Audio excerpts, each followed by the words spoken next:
जी तो प्यारे बच्चों, कैसे हैं आप? मैं उम्मीद करता हूं कि आप सब ठीक होंगे। So welcome to GS academy YouTube channel.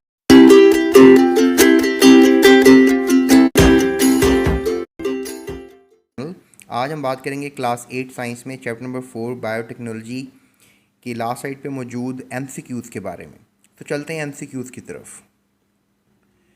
जी तो प्यारे बच्चों, पहला एमसीक्यू जो पूछा जा रहा है वो ये है, the additional circular pieces of DNA present in bacterial cell. एक जो बैक्टीरिया का सेल होता है उसमें तो सेंटर में एक डीएनए होता है उसके, इसके अलावा एक और पीस डीएनए का होता है, उसको हम क्या कहते हैं? उसको प्यारे बच्चों प्लाज्मिड के नाम से जाना जाता है। So option D is the right answer. उसके बाद अगला सवाल ये किया जा रहा है, what may be the objective of genetic modifications of plant. यानी कि अगर हम किसी प्लांट को जो है वो चेंज करना चाह रहे हैं, यानी कि उसको तब्दील करना चाह रहे हैं, तो इसके पीछे क्या ऑब्जेक्टिव्स होंगे, यानी इसके पीछे क्या मकसद होगा? Production of disease resistance plants, क्या हम चाह रहे हैं कि ऐसा पौधा पैदा हो जाए जिसको बीमारी न लगे? Improvement in the nutritional quantity of plants या क्वालिटी ऑफ प्लांट्स, यानी ऐसा पौधा बन जाए जिसमें अच्छी न्यूट्रिशंस हों, उसकी क्वालिटी अच्छी हो, उसमें मौजूद खुराक की। Production of herbicide resistance plants, यानी ऐसे पौधे बन जाएं अगर हम लेट्स से दैट कोई ऐसी दवाई यूज़ करते हैं जो हर्ब्स को, यानी कि प्लांट्स के साथ उगने वाले कुछ मज़ीद पौधे जो होते हैं उनको मारें, बल्कि प्लांट्स को ना मारें, ऐसे पौधे बन जाएं, तो ये भी ठीक बात है। तो लिहाजा ऑल ऑफ दीज जो है इसका सही आंसर होगा, option D is the right answer.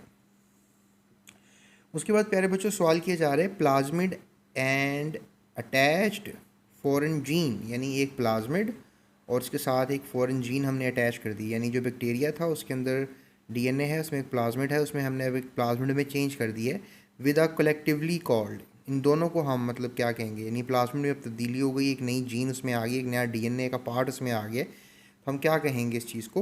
Recombinant cell, recombinant DNA, recombinant plasmid, या फिर रिकम्बिनेंट क्रोमोसोम। तो प्यारे बच्चों, क्रोमोसोम तो हम नहीं कह सकेंगे, रिकम्बिनेंट सेल भी नहीं कह सकेंगे, रिकम्बिनेंट डीएनए और रिकम्बिनेंट प्लाज्मिड में आपको थोड़ा सा प्रॉब्लम होना चाहिए, लेकिन ये रिकम्बिनेंट जो प्लाज्मिड है ये टर्म इस्तेमाल होती नहीं है, तो लिहाजा ऑप्शन बी इसका सही रहेगा, रिकम्बिनेंट डीएनए।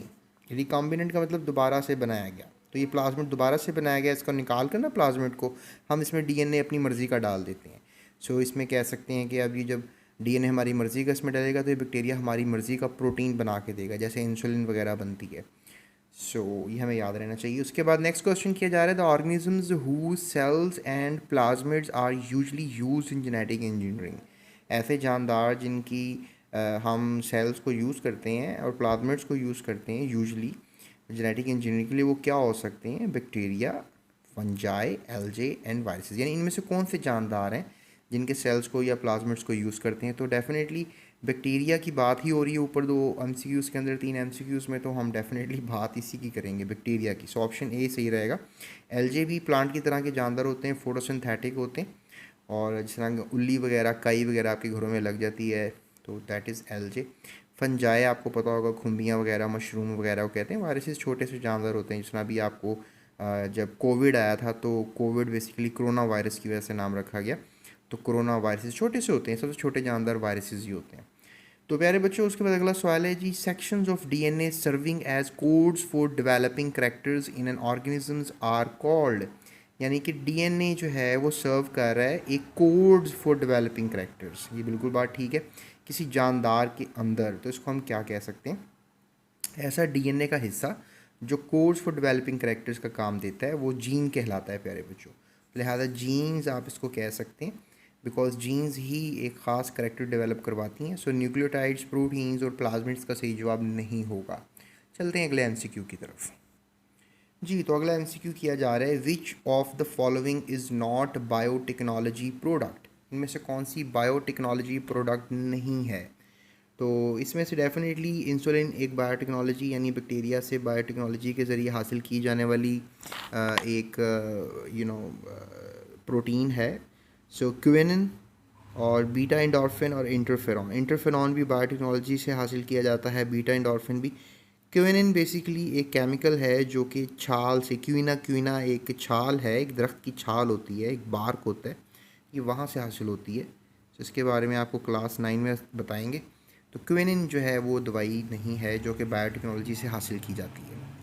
उसके बाद अगला सवाल ये किया जा रहा है प्यारे बच्चों, how do genetic engineers get insulin for diabetic patients, यानी कि जो शुगर के पेशेंट्स होते हैं उनको इंसुलिन कैसे मिलती है, जेनेटिक इंजीनियर्स को कैसे मिलती है।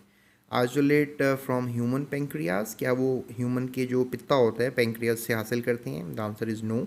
Isolate from pancreas of the other animals, क्या किसी दूसरे जानदारों के पेंक्रीज से इंसुलिन हासिल की जाती है? The answer is no. Insulin gene inserted in humans pancreas, क्या ऐसी जीन ह्यूमन के पित्ते में डाल दी जाती है ताकि वो इंसुलिन बनाए? The answer is no. Insulin gene inserted in bacteria, exactly हमने क्या किया था, बैक्टीरिया के प्लाज्मिड में इस जीन को इंसर्ट किया था, तो लिहाजा ऑप्शन डी इसका सबसे सही आंसर होगा। सो डी पे टिक लगा लें, राइट। तो चलते हैं अगले सवाल की तरफ।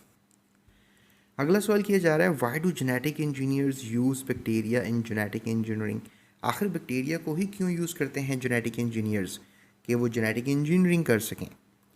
Okay, so the chromosomes of bacteria is made up of DNA and proteins, क्योंकि उसका जो क्रोमोसोम है वो डीएनए और प्रोटीन का बना हुआ है। The nucleus is very big and easy to handle, उनका न्यूक्लियस बड़ा होता है, उसको आसानी से आप हैंडल कर सकते हैं। दे हैव मैनी क्रोमोसोम्स, उनके बहुत से क्रोमोसोम्स होते हैं। So bacteria divide very fast and make colonies. Okay, I think so that is the very right answer, क्योंकि हमें जल्दी जल्दी काम करना होता है, एक जानदार को बहुत जल्दी अफजाइश करनी चाहिए, बहुत जल्दी रिजल्ट्स देने चाहिए, क्योंकि टाइम ही तो नहीं होता है। So that is the case, I think bacteria को लिया जाता है। Why do genetic engineers use bacteria? Because bacteria divide very fast and make colonies, और इस तरह हमें हमारी मर्ज़ी के प्रोटीन्स जल्दी दे देता है। बाकी the chromosomes of bacteria is made up of DNA and proteins, एक सेंस है, एक करेक्टर है उसका। Their nucleus is very big and easy to handle. I don't think so, क्योंकि बैक्टीरिया काफ़ी छोटे होते हैं, उनका तो न्यूक्लियस होता ही नहीं, इसको तो न्यूक्लियोइड कहते हैं बल्कि, तो ये तो आंसर सूटेबल ही नहीं लग रहा। सो दे हैव मैनी क्रोमोसोम्स, और उनके क्रोमोसोम्स नहीं, इनके बहुत से क्रोमोसोम्स नहीं होते, they have just a single loop of chromosome inside their body. तो डी ही सबसे बेस्ट आंसर है। So bacteria divide very fast and make colonies, तो बायोटेक्नोलॉजी में बैक्टीरिया का इस्तेमाल इसीलिए किया जाता है। चलते हैं अगले सवाल की तरफ। ओके, सो नेक्स्ट क्वेश्चन है, a gene is inserted into a bacterium by, एक जीन जो है वो बैक्टीरिया में डाल दी गई है, ठीक है। A gene is inserted into a bacterium, एक बैक्टीरियम में डाल दी गई है, किस तरीके से डाली गई है? That is called genetic engineering प्यारे बच्चों। फर्मेंटेशन एक तरीक़ाकार है जो कि बैक्टीरिया इख्तियार करता है, ऑक्सीजन की गैर मौजूदगी में वो रेस्पिरेशन करता है। तो आप मेरा लेक्चर लीजिएगा, इसके ऊपर बड़ा इंपॉर्टेंट है। टिश्यू कल्चरिंग एक टेक्निक है बायोटेक्नोलॉजी में, लेकिन डेफिनेटली इस टेक्निक से तो कोई जीन्स वगैरह नहीं डाली जाती हैं। बायोडिग्रेडेशन एक ऐसा अमल है जिसमें किसी जानदार की इजाफी होने की वजह से उसको डिग्रेड किया जाता है, कम कर दिया जाता है। ये भी एक मेथडोलॉजी है, तो इसको भी डिस्कस किया गया है चैप्टर में, आप लेक्चर में देखिएगा, डिस्क्रिप्शन में लिंक है, वहाँ से आप सारे लेक्चर्स भी देख सकते हैं। आखिर में थंबनेल आएगा, आई बटन आपको नज़र आ रहा होगा, वहाँ से क्लिक कर लें। तो प्यारे बच्चों, जेनेटिक इंजीनियरिंग इसका सही जवाब है। So gene inserted into bacterium by genetic engineering, D is the right answer. अब आप सोच रहे होंगे शॉर्ट क्वेश्चन आंसर्स भी मिल जाएं आपको जवाब, तो बिल्कुल मिलेंगे। आप डिस्क्रिप्शन में लिंक को क्लिक करें, वहाँ से आपको पूरी प्लेलिस्ट नज़र आएगी। आपके इस वक्त जो, अगर आप मोबाइल पे देख रहे हैं तो नीचे सजेस्टेड वीडियोस में आपको वीडियो नज़र आएगी, या फिर आप लिंक को सिंपली क्लिक करें और वीडियो तक चले जाएं। उसके अलावा थंबनेल पे भी आपको नज़र आएगी। So that's it, thank you so much, अपना ख्याल रखिएगा, जाते हुए चैनल को सब्सक्राइब लाजमी कीजिएगा।